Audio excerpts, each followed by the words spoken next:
बिस्मिल्लाहिर्रहमानिर्रहीम। अस्सलाम वालेकुम। मैं तुहाडी अपनी सिंगर सुमन शी ते अज मैं तुहानू सुनाण आई हां एक बहुत ही ताज़ा तरीन पंजाबी दी गज़ल जिन्हों लिखिया है आसिम तन्हा जी ने ते लफ्ज़ां दा चुनाव बहुत ही उम्दा है। तुहाडी समातां दी नज़र वेख मित्रा आके असर दुआवां दे, वेख मित्रा आके असर दुआवां दे किवें मुड़दे न रुख मूंह जोर हवावां दे।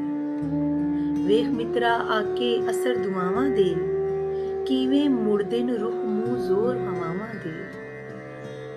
एहो यूसुफ मिस्र बज़ारे कहंदा सी, एहो यूसुफ मिस्र बज़ारे कहंदा सी बहुते मेरे सिर एहसान भरावां दे।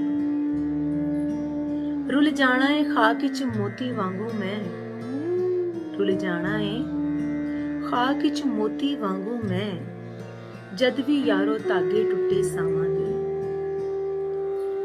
ते कंड ते चुक के भावें काबा फिर लईए, कंड ते चुक के भावें काबा फिर लईए एहसान कदी नहीं लैंदे सिर तो मावां दे।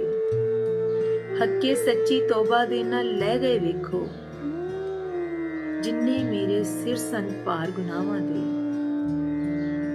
हाज़िले गज़ल गल ओदी नूं तन्हा सोची बह के अज, गल ओदी नूं तन्हा सोची बह के अज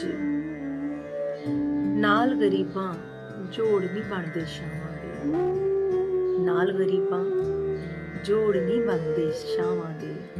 वेख मित्रा आके असर दुआवां दे, वेख मित्रा आके असर दुआवां दे।